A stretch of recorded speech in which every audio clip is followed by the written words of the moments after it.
오늘도 역사와 함께 하시나요? 조선 역사상 가장 끔찍하고 잔혹했던 피해 축제, 갑자사화를 기억하십니까? 우리는 보통 이 비극의 원인을 연산군의 미치광이 같은 광기 때문이라고 생각합니다. 하지만 역사 속 모든 거대한 학살 뒤에는 그 광기를 부추기고 칼자루를 쥐어준 치밀한 설계자가 숨어있기 마련입니다.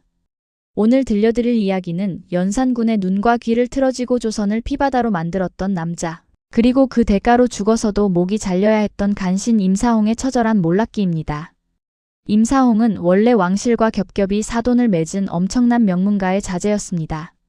하지만 그의 마음속에는 늘 더 높은 곳을 향한 끝없는 권력욕이 끓어오르고 있었죠. 그는 성종 시절부터 권력을 탐하다 유배를 당하기도 했지만 연산군이 왕위에 오르자 다시 한번 권력의 중심에 서기 위한 무서운 계획을 세웁니다. 그는 연산군이 마음속 깊은 곳에 어머니, 패비 윤씨에 대한 지독한 트라우마를 품고 있다는 것을 알고 있었습니다. 그래서 패비 윤씨의 피가 묻은 낡은 적삼을 찾아내 연산군에게 바쳤죠.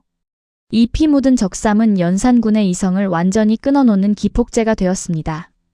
어머니의 피눈물을 본 연산군은 걷잡을 수 없는 광기에 휩싸였고 임사홍은 그 분노의 칼날이 향할 방향을 교묘하게 조종했습니다. 자신의 정적들과 눈엣가시 같았던 대신들의 명단을 작성해 왕에게 바친 것이죠. 조선 역사상 전례 없는 대학살극, 갑자사화는 그렇게 임사홍의 철저한 설계 아래 시작되었습니다.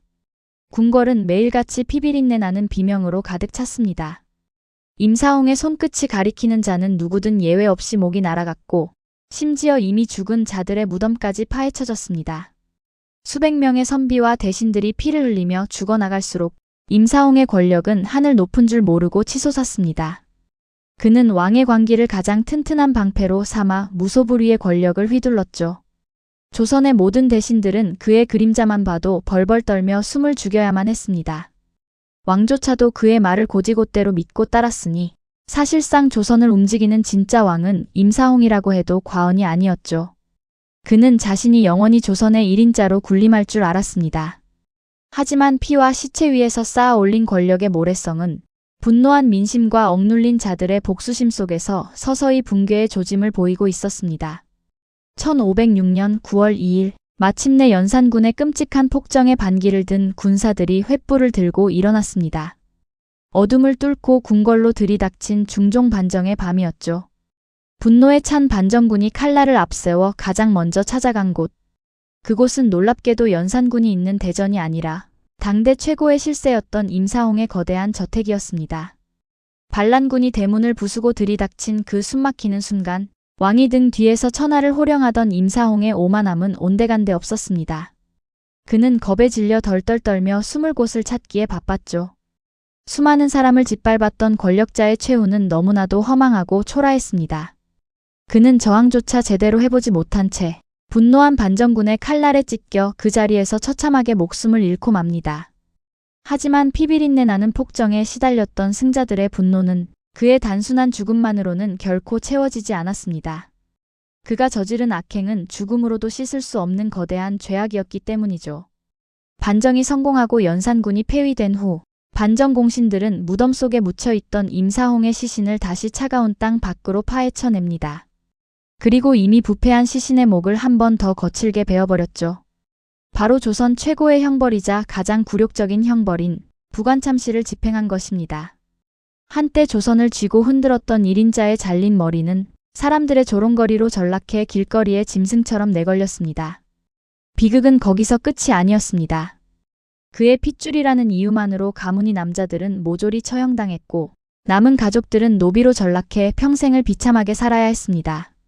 왕을 등에 업었던 거대한 가문이 하룻밤 사이에 완벽하게 파멸해버린 겁니다. 권력을 얻기 위해 미치광이 왕의 입과 귀가 되어주었던 남자.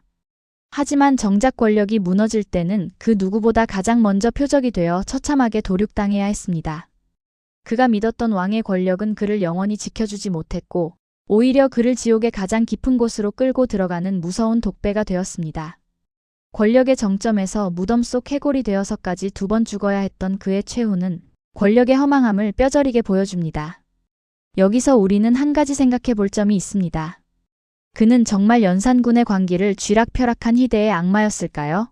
아니면 새로운 승자들이 모든 피바람의 죄를 정당화하기 위해 덮어씌운 완벽한 희생양이었을까요?